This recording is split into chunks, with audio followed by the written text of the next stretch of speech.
Hey, Mondays with Mike.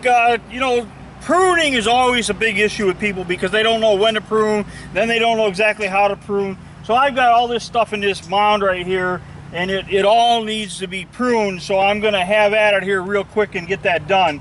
But I'm going to kind of give you a little bit of a play-by-play of what I intend to do. One of the things that I have in here, I've got blue rug juniper.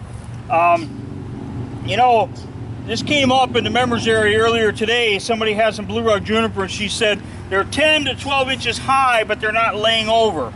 In my opinion, it can't be blue rug juniper. So now here we are again back to tagging.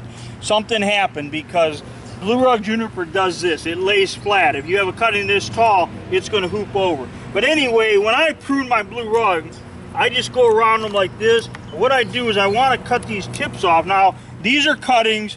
I can easily make cuttings out of that because with blue rug juniper, a cutting like that, like this right here, is probably pretty good because you want to start with a relative. You can even knock the tip off. That way, it's going to start it'll break multiple buds as it roots or when it roots. So with a blue rug juniper, you don't want a 4 or 5 inch long cutting because you want the plant to be nice and low and flat like this. But anyway, when I do this. What I'm really doing is I'm trying to get the plant to fill out because I don't want, see how this one is over here? You got branches that are just going way out into left field. So I try and cut the tips off anything that is trying to find itself away from the plant. I'm gonna grab these two, just like that. We got a little one here, knock that tip off, knock that tip off.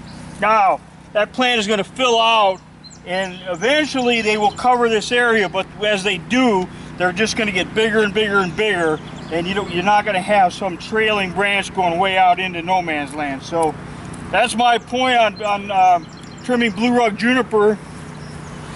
Then let's do this.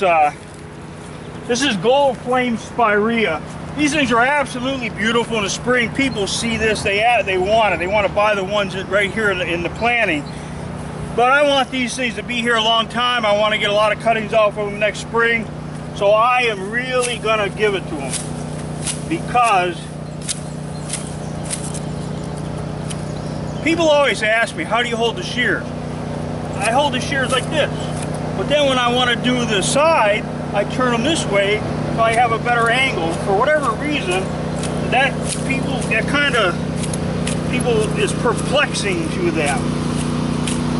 But again,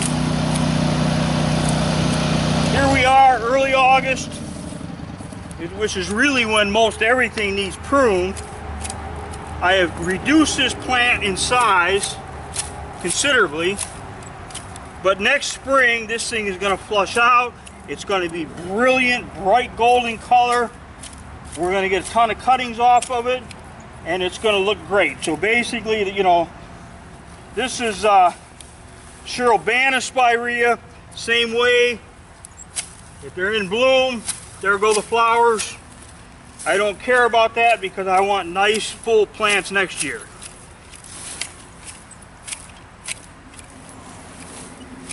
The important thing to remember when you're pruning like this is, you don't necessarily want the top of the plant completely flat, but if it's a little flat, that's okay. But then you want to taper the sides down this way, but you don't want to come in at an angle like this, because the plant will shade itself. So as you come down the side of the plant, you want that to go out just a little bit, or at the very most, be perpendicular to the ground. So this is the ideal angle. That way the top of the plant is not going to shade the bottom of the plant, and it will always stay full down low like that. Alright, so that's my maniac pruning. Over here I got a Harry Lauder's walking stick, my handy Corona shears. First, let's start by reducing this thing in size a little bit this way. Again, this plant is really only entitled to so much of this bed area. So by doing this, it's going to fill out and become nice and full.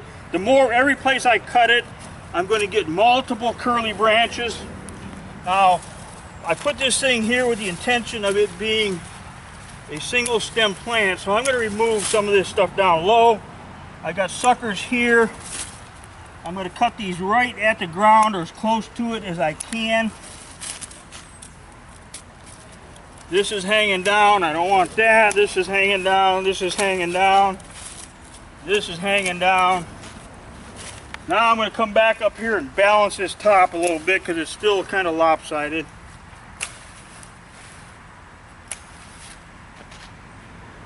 Well, I don't know about you guys out there in video land, but I like it. Keep in mind, this is a vigorous growing plant. It really has the ability to put on a lot of growth in a short period of time. So no matter how much of a maniac you think I am, this plant is going to recover very, very quickly. There's a long branch. I'm going to cut it here. That way it'll fill out. And eventually, so when this thing loses all its leaves during the winter, it's going to look awesome. All right, I like that. It's a little bit out of balance, but there's not anything I can do about that until the plant grows a little bit. This plant was a reject. That's why it ended up in our landscape. It was broke off. I think it was broke off up here somewhere. Why don't we put it in there? Yeah, so yeah, right here was broke off. So, but anyway, it's already starting to take shape and look a little bit like a crazy Harry Lauder's walking stick, like it's supposed to look like. Notice the sand cherries in the back. I'm going to come up here. These things desperately need pruned.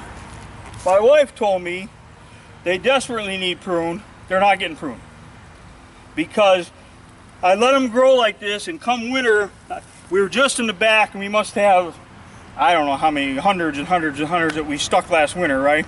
A couple hundred. That were rooted. At least, yeah. So I'm not going to prune these because I want to be able to prune them during the winter, and I'll cut them way. I'm going to cut this thing come winter. I'm going to cut it off down here, and if you could see, it was cut down that low last year, so I will cut it just an inch or so above where we cut it last winter.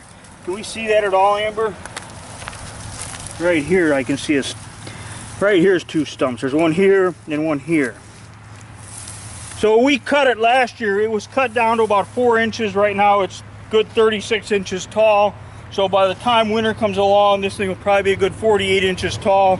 I'll cut it down to that high. I'll use these canes because I can get multiple cuttings out of all these canes. So that's why I'm not going to prune them.